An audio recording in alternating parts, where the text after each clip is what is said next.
बिहार विधानसभा चुनाव में महागठबंधन की करारी हार के बाद लालू प्रसाद यादव के परिवार में दरार बिल्कुल सड़क पर है, खुलकर सामने आ गई है। तेज प्रताप यादव की नाराजगी से लेकर रोहिणी आचार्य की भावुक बयानबाजियों तक सबने यह सवाल खड़ा कर दिया कि राजनीतिक और पारिवारिक संकट के इस मुश्किल भरे दौर में तेजस्वी यादव इसे कैसे संभालेंगे। कैसे संभालेंगे अब तेजस्वी यादव पार्टी को और परिवार को।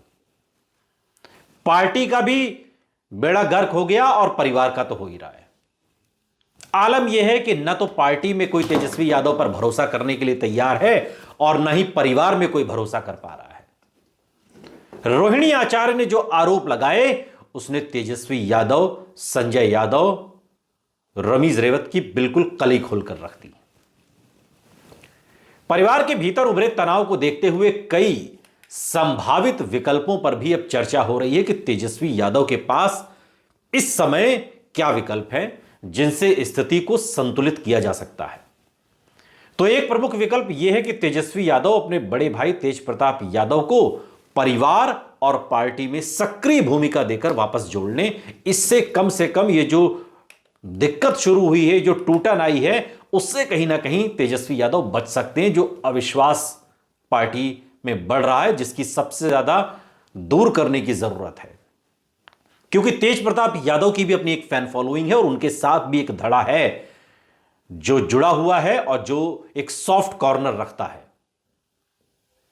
इससे टूटते रिश्तों में सुधार का संकेत मिलेगा और परिवार एकजुट दिखाई देगा। हालांकि तेज प्रताप यादव ये कह चुके हैं कि मुझे मौत मंजूर है लेकिन आरजेडी में वापस जाना मंजूर नहीं है। लेकिन चलिए, राजनीति में, परिवार में ये सब चीजें चलती रहती हैं, आना और जाना भी लगा रहता है। हालांकि लंबे समय से चला आ रहा यह तनाव यह तय करेगा कि यह समझौता टिकाऊ होगा या नहीं।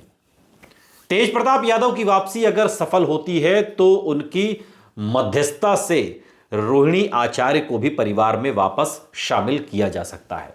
जो डेंट लगा है, जो बट्टा लगा है, उस पर कहीं ना कहीं थोड़ी सी मरहम पट्टी की जा सकती है। रोहिणी आचार्य की नाराजगी अब सार्वजनिक हो चुकी है। ऐसे में उन्हें सम्मानजनक तरीके से मनाना लालू प्रसाद यादव परिवार के लिए एक बड़ी चुनौती है। और अगर दोनों वापस आते हैं, तेज प्रताप यादव और रोहिणी आचार्य, तो यह परिवार की छवि को मजबूत कर सकता है। तेज प्रताप पहले ही रोहिणी के समर्थन में बयान दे चुके हैं। उन्होंने तो यहां तक कहा कि अगर लालू प्रसाद यादव पिताजी एक इशारा कर दें तो वो इन जयचंदों को जमीन में गाड़ देंगे। परिवार के भीतर विवाद से जुड़े लोगों में रमीज का भी नाम सामने आ रहा है और संजय यादव की भूमिका लगातार चर्चा में है। रोहिणी आचार्य ने सबके सामने रमीज और संजय यादव का नाम लिया। उन्होंने पार्टी की हार और परिवार की कलह के लिए इन्हीं दोनों को जिम्मेदार ठहराया है। और ऐसे में तेजस्वी यादव इनकी शक्ति को, जो इनकी ताकत है पार्टी के अंदर परिवार में बढ़ रही है, उसको सीमित कर सकते हैं या उन्हें बाहर का रास्ता भी दिखा सकते हैं। इससे संदेश यह जाएगा कि बाहरी लोगों को परिवार के मामलों में दखल दिए जाने को बर्दाश्त किया नहीं जाएगा। लेकिन ऐसा करने से पार्टी के भीतर एक नई खींचतान पैदा हो सकती है, क्योंकि संजय यादव को तेजस्वी यादव का दिमाग और रमीज को उनका आंख और कान कहा जाता है। लालू प्रसाद यादव को फिर से प्रमुख फैसले लेने वाली भूमिका में लाया जा सकता है। उनकी साख और अनुभव परिवार को एकजुट करने में मदद कर सकते हैं।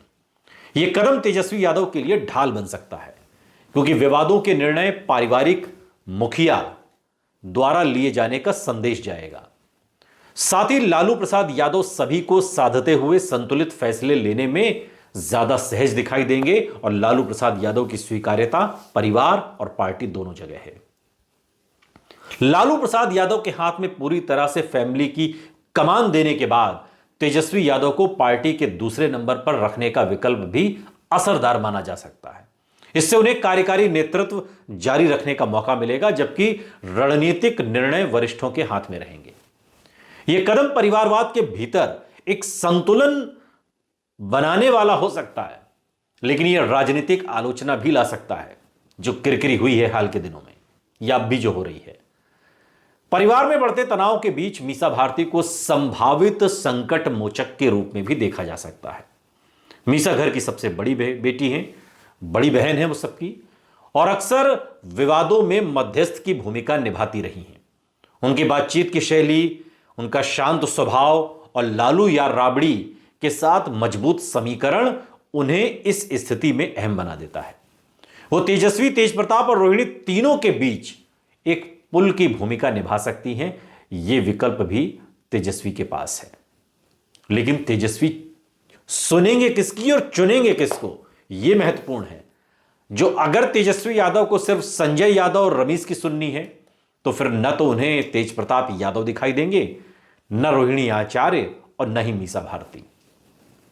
बहुत संकट की घड़ी है ये। एक तरफ पार्टी की हार और दूसरी तरफ परिवार में रार। तेजस्वी यादव करें तो करें क्या? विकल्प ये हैं, अगर वो गौर करना चाहें तो कर सकते हैं।